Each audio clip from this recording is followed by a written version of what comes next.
રાજ્યમાં જે પ્રમાણે વરસાદની આગાહી કરવામાં આવી હતી તેવી રીતે જ રાજ્યના અલગ અલગ જિલ્લાઓ સહિત અમદાવાદની અંદર પણ વરસાદ શરૂ થઈ ચૂક્યો છે। ત્યારે આ વહેલી સવારથી વરસાદ પડતાની સાથે જ અમદાવાદના નવા નરોડામાં પણ વરસાદી પાણી ભરાવાની સમસ્યા જોવા મળી રહી છે। નવા નરોડા દિવસે ને દિવસે જે પ્રમાણે વિકાસના પંથે છે તેવી રીતે જ વરસાદની સાથે પાણી ભરાવાની સમસ્યા પણ અહીંયા જોવા મળી રહી છે। ખાસ કરીને આપણે દ્રશ્ય બતાવીશું નવા નરોડા મધુરમ ગ્લોરી ફ્લેટ જે છે તે ફ્લેટ સામેના દ્રશ્ય બતાવી રહ્યા છીએ નવા નરોડા ખાતે કે જ્યાં નવા નરોડા દિવસે ને દિવસે પ્રગતિના પંથે જોવા મળી રહ્યું છે।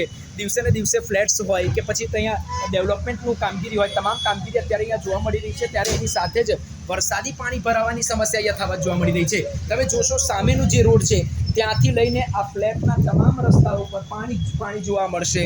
સવાલ એ થાય કે આ પાણી શું ગટરનું પાણી છે અથવા આ પાણી કેમિકલનું પાણી છે? આ તમામ સવાલો ઉત્પન્ન જોવા મળી રહ્યા છે।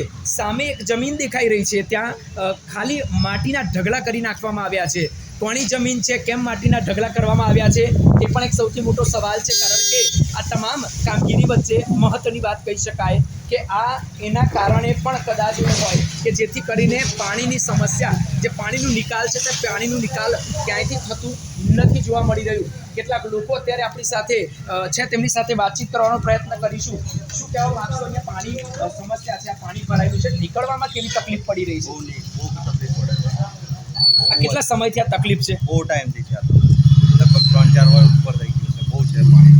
આપ અહીંયા જ રહો છો? અહીં રહું છું, મારા વર્ષથી તો બહુ નોકરી જવામાં બી તકલીફ પડે। શું કહેવા માંગશો, કેટલા વર્ષથી આ તકલીફ છે? આ પાણી વરસાદનું પાણી છે કે પછી કોઈ કેમિકલનું પાણી છે?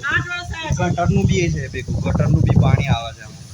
અન્ય એક બેન અત્યારે આપણી સાથે છે, તેમની સાથે વાતચીત કરશું। બેન, કેટલા વર્ષથી અહીંયા પાણી ભરાય છે? આ પાણી આવી રીતે જ ભરાય છે? આ રીતે ભરાય છે। અમે 8 વર્ષ થયા છે આવ્યા છે। 8 વર્ષથી પાણી અહીંયા ભરાય છે।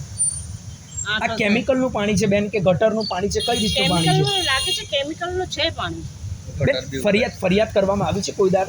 અમારે હું નથી કરી, ફરિયાદ ખબર નથી। બેન, શાળાએ બાળકોને જવા માટેની વાત હોય કે પછી મહિલાઓને અહીંથી કોઈ ચીજ વસ્તુ લેવા દુકાને જવાની વાત હોય, કેવા હાલાકીનો સામનો? એ જાવે નહીં વાત, પાણીમાં કેમ જાવે?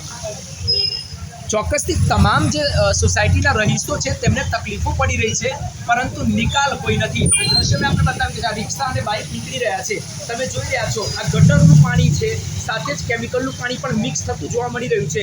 નવા નરોડાના આ દ્રશ્યો મેં આપણે બતાવી રહ્યા છીએ કે જ્યાં વરસાદ સવારથી જ થોડો ઘણો વરસાદ પડ્યો છે, પરંતુ વરસાદ પડવાની સાથે જ પાણી ભરાવાની સમસ્યા યથાવત જોવા મળી રહી છે। કોર્પોરેશનની કયા પ્રકારની કામગીરી, તેની કામગીરી પણ ચોક્કસથી સવાલ ઊભો થાય। પ્રગતિને પંથકે નવા નરોડા જોવા મળી રહ્યો છે, પરંતુ પ્રગતિના સાથે જ પાણી ભરાવાની સમસ્યા છે। ત્યારે સવાલ ઊભો થાય કે આ પાણી કાઢવા માટેની કોઈ પ્રકારની કામગીરી કરવામાં કેમ નથી આવી?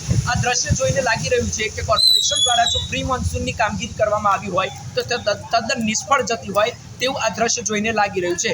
હાલાકી તમામ પ્રકારની લોકોને પડી રહી છે, સ્થાનિકોને, પરંતુ એ જોવામાં આવશે કે આનો નિકાલ કરવામાં આવશે કે નહીં કરવામાં આવે, અને નિકાલ થશે તો કેટલા સમયમાં થશે, આ આવનારા સમયમાં જોવાનો વિષય રહેશે। કેમેરામેન જયદીપ સાથે પ્રેમ ચૌબે, ટુડે ગુજરાત ન્યૂઝ, અમદાવાદ।